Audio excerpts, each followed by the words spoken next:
vamos entender o que quero que tu fale no ar. Ou tu tava no Inter Miami antes de ir pro Inter? Não, o Projeto Messi, eu tava no Inter Miami, quando a gente começa a desenhar Projeto Messi, Busquets, eu tava meio que... E o Jordi Alba também? Não, ou o ainda Jordi Alba não. Os dois que a gente tinha lá já desde o ano passado, porque assim, se eu tô lá agora, o que acontece? Eu ia pra lá agora em agosto, eu acho que essa semana mesmo, tem até as datas. A gente vai, faz uma semana tipo de Scouting Weekend, a gente passa a semana toda lá, a gente começa a planejar o ano que vem. A gente não planeja a temporada que está acontecendo. Não. É uma A gente posterior. planeja o ano que vem, reuniões com o treinador, com toda a área fisiológica. Tipo assim, eu consegui, né, nesse período dos Estados Unidos, transitar em várias áreas, porque eles te mostram tudo. Desde a parte organizacional de compra de jogador, de valores, quanto a gente gasta para um lateral, qual o valor de um lateral direito, um zagueiro, um volante, a importância deles em campo, distribuindo nossos valores, o que a gente vai gastar, a gente tem um valor X para gastar, onde vai distribuir esses valores, a regra dos 3 GP, que a gente pode gastar, os TAM, que é os 3 até 1.6, então assim, fica um planejamento orçamentário, você caminha nisso. E aí nessa semana, você tem uma reunião, por exemplo, com a fisiologia, tudo que tem de mais moderno. Pô, a desidratação, os caras chegam, e eu perguntei para os jogadores, vão antes de chegar pro pré-jogo, um dia antes do jogo, eles chegam e faz um exame de urina, e aí vê a desidratação. E até o jogo, eles vão sendo hidratados com, sei lá. Então, isso tudo, eu participei desse projeto todo, e eu comecei a transitar em várias áreas. Então, O foi departamento aprendendo médico, o colete mais gelado para o intervalo, que baixa temperatura. E eu comecei a entender um pouco de cada área ali. Além da parte financeira, porque eu entro nisso. Quando eu vou contratar um jogador, eu entro nessa parte financeira. Eles me dão um valor X para mim vir e negociar. E procurar o valor nesses valores. O projeto Messi nada tem a ver em nenhum momento com o Suárez ou todo o rumor e toda a confusão que tu já estava aqui em Porto Alegre. Não. Era o Messi isolado. Era o Messi isolado. Era Messi, Busquets, era essas opções. Era a ideia. Era a ideia. E esse clube, o Inter Miami, é do Beckham. É o Beckham e tem 2... Você vê nas fotos.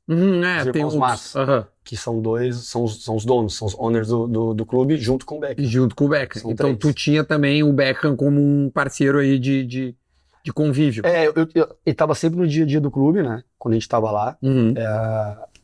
As reuniões que a gente fazia, tinha a participação deles, do Roger Mas, que é o dono. A gente tentou, se tornou público, levar o Rafael Veiga, né?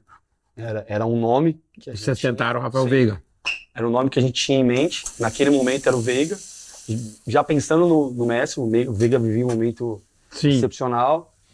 Aí depois passamos pela situação do Maurício também, que era essa função de um cara ali jovem, que a gente pode ter um Young DP, que é até 22 anos, se eu não me engano. Sim. Que no caso do Seattle é o Léo Chu, né? Esse cara que a gente trouxe aqui. Sim, ele tá muito bem, o Léo Chu. Muito bem. Né? E o Léo Chu foi um projeto, assim, muito legal, porque a gente tem uma venda praticamente fechada, com valor bem alto, muito alto, com Wesley, que era do Palmeiras. Tá, sei. E eu volto pro presidente e falo, Gart, olha só, a gente tem o Léo Chu, o Gart, hoje já tá no Atlanta, não sei se você viu minhas fotos, ele tá no Atlanta também, porque o presidente do Atlanta é muito gente boa comigo, é muito meu amigo, é um paizão também, junto com o Chris Henderson, que tá no Miami hoje, falou, Gart, a gente tem o Léo Chu, ele tava no Ceará, não tá sendo utilizado no Grêmio, tem um potencial excelente, mas taticamente não tá pronto para os Estados Unidos. A gente vai pagar 2, 3 vezes menos nele, mas vamos trabalhar. Mas trabalhar ele, e aí trabalhar também a cabeça, é importante ser um empresário, ter um empresário bom, um empresário inteligente como é o do Léo, que é o Vinícius, que soube entender o projeto, e os jogadores, quero jogar. A gente sabia que ele não ia jogar. Que ele entrava, decidia os jogos, mas não era titular. Isso revoltava o jogador. E é complicado na cabeça dele. A gente sabia que o Léo, taticamente, se você ver um jogo do Léo hoje, taticamente ele joga em qualquer time do Brasil. Porque ele já tem a qualidade dele, esse é o perfil dele, ele tem qualidade técnica. Ele tem 1 contra 1, ele tem velocidade. Só que hoje, quando o nosso time vem pro bloco baixo, a transição defensiva dele é muito rápida. E ele não fazia isso. Ele se posiciona muito bem na volta. Então, foi um projeto. Vamos acreditar que é o Léo Chu? Os caras abraçaram, vamos. E aí, depois de 2 anos, 1 ano e meio, 2 anos deu certo. Eu viajo a Atlanta e falo pro presidente. Falei, lembra que a gente falou do Léo Chu e deu certo. E o João também, o João Paulo teve uma situação parecida. O nome não era o João Paulo, era o Gregory. O João Paulo era a segunda opção. E convencer que era o João Paulo. Por quê? Porque o time do Seattle é um time que tem a bola. É um time mais propositivo. E o João tem um passe espetacular, tanto que foi foi o melhor meio-campo da MLS. Na última temporada. Sim. Antes ele rompeu o ligamento. Ídolo na cidade. Ele... Um dos jogadores mais valiosos do clube.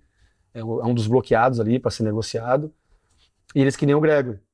E o Gregory encaixa mais no Miami. O Gregory é o do Bahia, né? Que hoje tá no Miami. E o Gregory encaixa mais. Depois levamos o Gregory na sequência. Por quê? Porque o Gregory tem o perfil do Miami.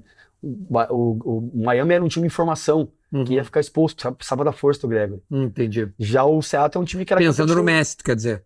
Não, na nossa formação. Que já tinha. A gente tinha o Matuidi. Ah, é? Era Matuidi. Tava o Matuidi lá. Tava o Matuidi. Tava o Matuidi e o atacante que aposentou agora. Pô, jogou a Copa do Mundo.